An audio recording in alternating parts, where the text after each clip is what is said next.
Halo gengs, gimana kabarnya? Sehat-sehat terus ya. Kita mau bahas sejarah Bandung yang mungkin kamu belum tahu nih. Oh ya, jangan lupa like dan subscribe biar selalu muncul video terbaru di beranda kamu. Kawasan Bandung ribuan tahun silam ternyata bukanlah dataran seperti sekarang, melainkan sebuah danau purba raksasa yang terbentuk akibat letusan besar Gunung Sunda. Gunung Sunda sendiri adalah gunung berapi tua yang pernah berdiri megah di Jawa Barat sebelum akhirnya runtuh karena letusan maha dahsyat. Letusan itu menghasilkan kawah sangat luas yang kemudian terisi air, sehingga terbentuklah Danau Bandung Purba. Jejak keberadaan danau ini masih bisa dilihat dari cekungan Bandung yang dikelilingi pegunungan seperti Tangkuban Perahu, Malabar, dan Manglayang. Seiring berjalannya waktu, air dari Danau Purba itu surut dan mengering, menyisakan tanah subur yang kelak menjadi pusat peradaban manusia. Nama Bandung memiliki kisah menarik karena terdapat beberapa versi yang dipercaya masyarakat hingga sekarang. Versi pertama menyebut Bandung berasal dari kata bendung atau bandungan, yang artinya sesuatu yang terbendung. Kisah ini terkait dengan Sungai Citarum yang alirannya terhalang material vulkanik letusan purba sehingga membentuk danau besar. Versi kedua mengatakan nama Bandung berasal dari kata perahu Bandung, yaitu sepasang perahu kembar milik Prabu Siliwangi. Konon, perahu itu digunakan sang raja untuk menyusuri Sungai Citarum yang kala itu masih sangat luas. Dua versi ini sama-sama menegaskan bahwa identitas Bandung erat kaitannya dengan sungai dan air sejak awal. Pada abad ke-15, wilayah Bandung sudah termasuk bagian dari Kerajaan Sunda Pajajaran. Pusat kerajaan saat itu berada di Pakuan, yang kini dikenal sebagai Kota Bogor. Bandung masih berupa hutan lebat, rawa, dan lahan basah yang jarang dihuni manusia. Meski begitu, masyarakat Sunda sudah ada yang membuka lahan untuk bercocok tanam padi ladang. Mereka juga memanfaatkan sungai untuk menangkap ikan serta sumber air minum sehari-hari. Kehidupan berlangsung sederhana, penuh dengan tradisi Sunda yang kental dan selaras dengan alam. Memasuki era kolonial Belanda, Bandung mulai dilirik karena memiliki tanah subur dan iklim sejuk.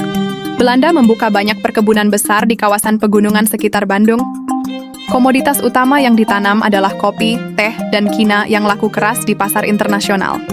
Keberadaan perkebunan menciptakan kelas sosial baru di kalangan pengusaha Eropa. Bandung pun berubah dari pedesaan menjadi kota kecil yang bergaya Eropa dengan tata kota rapi. Tahun 1810, Bupati Bandung R.A. Wiranata-Kusumah II memindahkan pusat pemerintahan Kabupaten Bandung. Semula ibu kota kabupaten berada di Dayakolot yang rawan banjir. Lokasi baru dipilih di tepi Sungai Cikapundung yang lebih strategis dan aman. Pemindahan ini juga bertepatan dengan pembangunan Jalan Raya Pos oleh Gubernur Jenderal Dendels. Jalan raya raksasa itu membentang dari Anyer hingga Panarukan, melewati kawasan Bandung. Kehadiran jalur utama ini mempercepat pertumbuhan Bandung sebagai kota perdagangan dan pemerintahan. Jalan Raya Pos membawa arus barang, manusia, dan budaya ke Bandung. Penduduk yang semula sedikit mulai bertambah pesat karena banyak pendatang. Bandung menjadi tempat pertemuan budaya Sunda, Jawa, Tionghoa, dan Eropa. Belanda lalu menata Bandung dengan alun-alun, pendopo, serta jalan lurus khas kota Eropa. Sejak saat itu, Bandung resmi berkembang menjadi pusat kota modern di Priangan. Julukan Kota Kembang mulai melekat karena Bandung dikenal indah dan penuh bunga. Banyak taman dibuat di sekitar kota, menambah daya tarik Bandung sebagai kota sejuk dan nyaman. Pejabat Belanda dan kaum elit kemudian membangun villa mewah di Bandung. Awal abad ke-20, Bandung bahkan mendapat julukan Paris van Java. Julukan ini muncul karena arsitektur kolonialnya yang indah dan gaya hidup kosmopolit masyarakatnya. Pada dekade 1920 hingga 1930-an, Bandung menjadi pusat pendidikan dan penelitian penting. Technische Hogeschool te Bandung didirikan dan menjadi cikal bakal ITB. Sekolah tinggi ini melahirkan banyak tokoh intelektual Indonesia yang berpengaruh. Selain itu, Bandung juga menjadi kota pelajar karena menarik mahasiswa dari berbagai daerah. Kehidupan akademik dan budaya di Bandung pun tumbuh pesat di masa kolonial. Pendudukan Jepang tahun 1942 mengubah wajah Bandung secara drastis. Fasilitas kota diambil alih dan difungsikan untuk kepentingan militer Jepang. Bandung tidak lagi menjadi kota rekreasi elit, melainkan kota strategis untuk perang. Namun rakyat Bandung tetap berjuang di tengah tekanan militer yang keras. Setelah Jepang kalah tahun 1945, Bandung kembali menjadi medan perebutan kekuasaan. Peristiwa heroik Bandung Lautan Api terjadi pada Maret 1946. Rakyat dan pejuang memutuskan meninggalkan serta membakar kota mereka sendiri. Tujuannya agar Bandung tidak dikuasai tentara sekutu dan Nika.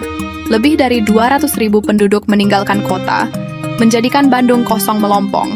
Bandung Lautan Api menjadi simbol pengorbanan dan semangat perlawanan rakyat Indonesia. Pasca kemerdekaan, Bandung perlahan bangkit dari kehancuran. Kota ini dibangun kembali dan kembali menjadi pusat pemerintahan lokal. Selain itu, Bandung tumbuh sebagai kota pendidikan dengan hadirnya kampus besar. ITB menjadi ikon penting pendidikan tinggi di Indonesia. Bandung juga berkembang menjadi kota budaya yang penuh kreativitas. Tahun 1955, Bandung menjadi tuan rumah Konferensi Asia Afrika. Konferensi ini dihadiri puluhan negara dari Asia dan Afrika. Pertemuan bersejarah itu menandai lahirnya solidaritas bangsa-bangsa dunia ketiga. Gedung Merdeka menjadi lokasi utama konferensi dan kini masih berdiri megah. Peristiwa ini semakin mengangkat nama Bandung di mata dunia internasional. Masuk era modern, Bandung dikenal sebagai kota anak muda. Industri fashion di Bandung berkembang pesat dengan hadirnya distro dan butik lokal. Bandung bahkan dianggap sebagai barometer mode di Indonesia. Selain mode, musik Bandung juga melahirkan banyak band terkenal nasional. Kota ini menjadi pusat kreativitas yang penuh ide segar dan energi muda. Wisata alam Bandung juga menjadi magnet tersendiri bagi wisatawan. Gunung Tangkuban Perahu, Kawah Putih, dan perkebunan teh jadi destinasi populer. Setiap akhir pekan, Bandung dipadati wisatawan dari berbagai daerah. Udara sejuk dan pemandangan alam indah menjadikan Bandung selalu dirindukan. Perpaduan antara sejarah, budaya, dan alam membuat Bandung semakin istimewa. Kini Bandung telah tumbuh menjadi kota metropolitan besar. Bandung sekaligus berfungsi sebagai ibu kota Provinsi Jawa Barat. Masalah perkotaan seperti macet dan banjir memang masih menghantui. Namun pesona Bandung tetap tidak pernah pudar dari hati masyarakat Indonesia. Bandung adalah kota yang merekam perjalanan panjang sejarah bangsa Indonesia.